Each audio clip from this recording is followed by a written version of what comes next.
Thank you very much for having me. I'm now very nervous about the bells and the clicker because those seem to have both gone wrong today. So I'm Kate Huggins. I work at a professional services company and we are being disrupted. And the title of this session is Wake Up, We're Not in Kansas Anymore, which is paraphrasing a line from one of my favourite movies, The Wizard of Oz. Hopefully you can all bring to mind Dorothy, played by Judy Garland, clicking her red heels and repeating the words, "There's no place like home, there's no place like home." But for our organisation, Deloitte, and for many of the media and telco incumbents that I work for, there really is no place like home. Home has been disrupted. So back in 2014, we published a report that some of you may have read called Short Fuse Big Bang. And it looked across a range of industries, all industries in fact, and tried to quantify the time to impact and the scale of the impact of digital disruption. And the industries that we called out as having the shortest fuse and the biggest bang were professional services, media, telco, technology, financial services, and retail.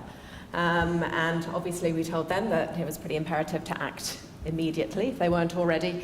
But even for those organisations with a much longer fuse, with a longer fuse, like mining and transport, doing nothing was a pretty surefire way to lose ground, if nothing else. So today, I want to talk a bit about how to respond, how to transform business in the face of digital disruption. And I'm going to use 3 stories from the front line to illustrate some of the lessons that we've drawn for ourselves and for our clients about how to respond. Didier, in his keynote, called out the T word, transformation, that favourite word of consultants and that despised word of most executives. Transformations have such negative connotations. They're typically very expensive, they're very high risk, and they're very prone to failure. At Deloitte, we think about transformation, business transformation, a little bit differently.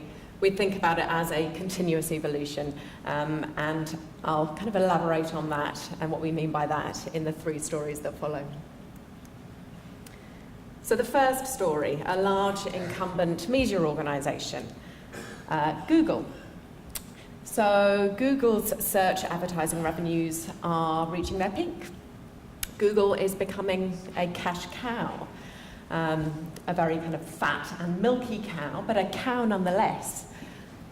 In the face of competition from social media, from native advertising, from mobile applications, all those things taking a greater share of our attention and therefore advertising dollars, means Google, the disruptor, is now being disrupted itself.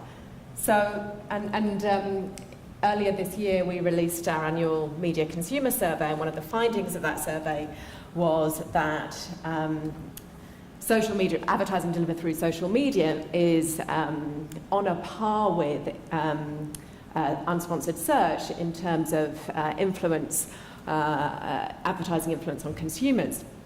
So how is Google responding? It's placing bets, right? It's placing alpha bets. High return bets. These are the moonshots. This is Project Loon. This is Titan. This is Calico. No, I've forgotten that one. But these are the alphabets that are quite disconnected from Google's kind of core business and from its core aspiration of organising the world's information. And if we look a little bit closer at the press release that came out when Alphabet was announced, it's very characteristically Google, and on the first page, Google declares, "We are not a conventional company. We do not intend to become one." And if you read the pages that follow in the press release, the founders are very careful to draw a very clear boundary between Google's core business and the moonshot businesses. And for me, that's about giving much greater clarity of focus over what the different parts of what the different Alphabet businesses are intended to do. Now, there are lots of lessons I think you can draw from Google's story of the restructure under Alphabet, But the kind of lesson that I would draw from it is the importance of a clear narrative. Transformations are complex, and being able to tell a unified story to the market, to the board, to the people that work within the organisation is really important. So the second story is Intuit. Intuit's a financial software company. It started off life as shrink-wrapped desktop products, and it is now posting record revenues as a software as a service company. And as a large incumbent, Intuit's transformation story could have gone the way of many others. And I'm sure that many of you have cited or referenced the statistic that 70% of transformations fail. I don't know if that's accurate, but it's probably not far off. So what was different about Intuit? Well, if you ask the founder and chairman, Scott Cook, he will tell you that what's different about them is his focus on acting small and the application of a minimum viable product approach to big business. Now, we think there's something in that. And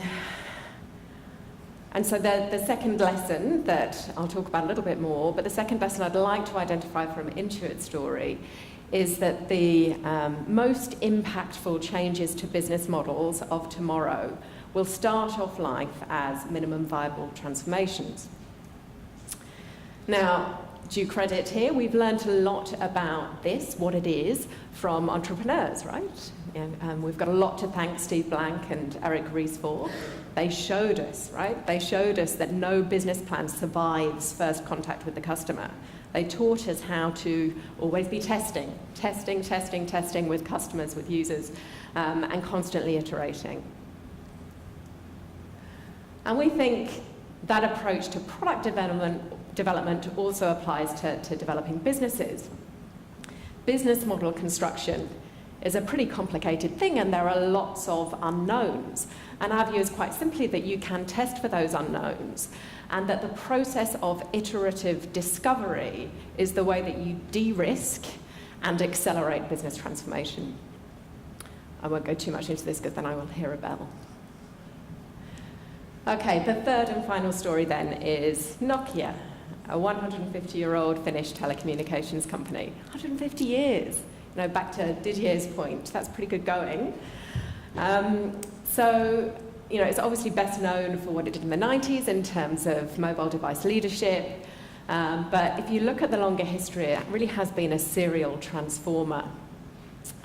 And it really encapsulates for us the minimum viable transformation ethos of adapt, invest, divest. So just to elaborate a little bit on that, I'm going to start the Nokia story because I can't go back 150 years. I'll start it in 2011 when it announced its ambition to build technologies for a connected world. So not necessarily a device aspiration there. And when it announced that, it made some quite radical adaptations. It replaced pretty much its entire leadership team. It restructured its organisation. It built an in-house venture capital arm. And it also obviously divested. So in the face of market dominance of Apple and Samsung and pretty intense cost leadership from the Chinese manufacturers, it divested its handset business to Microsoft, and it invested, it increased its stake in Nokia Siemens Network to 100%, and bought several other businesses as well.